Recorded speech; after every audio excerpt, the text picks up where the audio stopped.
Hi friends, welcome back to my channel. இன்றைக்கி நம்ம பார்க்க போகிற வீடியோ என்னென்னு பார்த்தீங்கன்னா, காமதா ஏகாதசி 2026 தடைகள் விலக இந்த 5 பொருட்களை தானம் செய்ய மறக்காதீங்க. வாங்க இன்னைக்கு அதை பற்றி தெரிஞ்சுக்கலாம். பொதுவாக ஏகாதசி விரதம் என்றாலே பாவங்களை போக்கி புண்ணிய பலன்களை தரக்கூடியது என சொல்லப்படுகிறது. ஆனால் இது பொதுவான பலன் மட்டுமே.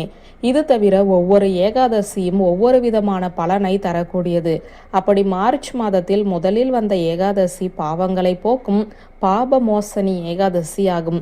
அதை தொடர்ந்து இரண்டாவது வரும் ஏகாதசி தான் காமதா ஏகாதசி.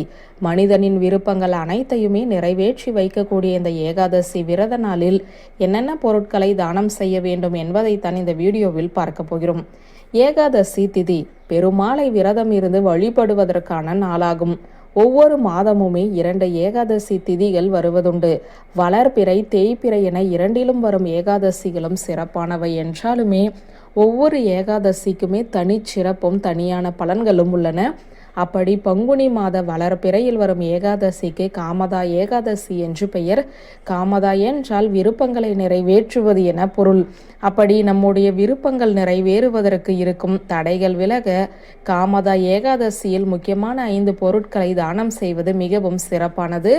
இந்த ஆண்டு காமதா ஏகாதசி மார்ச் 29ஆம் தேதி ஞாயிற்றுக்கிழமை வரப்போகிறது. அதாவது நாளைய தினம் அதிகாலையில் எழுந்து குளித்துவிட்டு மஞ்சள் நிற ஆடை அணிந்து விரதத்தை துவங்க வேண்டும். வீட்டில் உள்ள பெருமாளின் படத்திற்கு அழகிய மலர்களால் அலங்கரித்து தீப ஊதுபத்தி ஏற்றி வழிபட வேண்டும். பெருமாளுக்கு மஞ்சள் நிற மலர்கள் சாற்றி வழிபடுவது சிறப்பு. அட்சதை, துளசி இலை, ஏதாவது ஒரு நெய்வேத்தியம் படைத்து பெருமாளுக்கு உரிய மந்திரங்களை சொல்லி வழிபட வேண்டும். ஏகாதசி கதைகளை படிப்பது, கேட்பது ஆகியவை சிறப்பானது. மறுநாள் துவாதசியில் பாரணை செய்து விரதத்தை நிறைவு செய்ய வேண்டும். காமதா ஏகாதசி நாளான மார்ச் 29 தேதியன்று காலை 7:28 முதல் பூஜை செய்வதற்கான நல்ல நேரம் துவங்குவதாக சொல்லப்படுகிறது.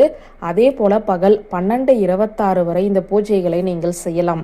காமதா ஏகாதசி விருப்பங்களை நிறைவேற்றக்கூடிய திருநாள் என்பதால் ஏகாதசி என்று பூஜைகளை நிறைவு செய்த பிறகு அமைதியாக அமர்ந்து பெருமாளிடம் உங்களுடைய மனதில் உள்ள விருப்பங்களை அல்லது உங்களுக்கு நிறைவேற வேண்டிய வேண்டுதலை சொல்லி வேண்டிக் கொள்ளுங்கள். காமதா ஏகாதசி என்று நம்முடைய விருப்பங்கள் நிறைவேறுவதற்கு இறையூடாக இருக்கும் தடைகள் விலக 5 முக்கியமான பொருட்களை தானம் செய்வது அவசியம். இந்த நாளில் சில பொருட்களை தானம் செய்வதால் மங்களகரமானதாக சொல்லப்படுகிறது. ஏழைகளுக்கு ஆடைகள் அல்லது அவர்களுக்கு தேவையான பொருட்களை வாங்கி கொடுப்பது, மஞ்சள், கொண்டைக்கடலை, ஆடைகள், பழங்கள், இந்த 5 பொருட்களுமே மங்களகரமானதாக கருதப்படுகிறது. இவற்றை தானம் செய்வதால் மங்களகரமான பலன்கள் கிடைக்கும் என சொல்லப்படுகிறது. வயதானவர்கள், கோவிலில் இருக்கும் பிராமணர்கள் ஆகியோருக்கு இந்த பொருட்களை தானமாக அளிப்பது மிக மிக சிறப்பானதாகும். தானம் கொடுத்த பிறகு அவர்களிடம் ஆசை பெற வேண்டியது மிகவும் அவசியமாகும். வியூவர்ஸ், இந்த வீடியோ உங்களுக்கு பிடித்திருந்த லைக், கமெண்ட், ஷேர் பண்ணுங்க. நன்றி.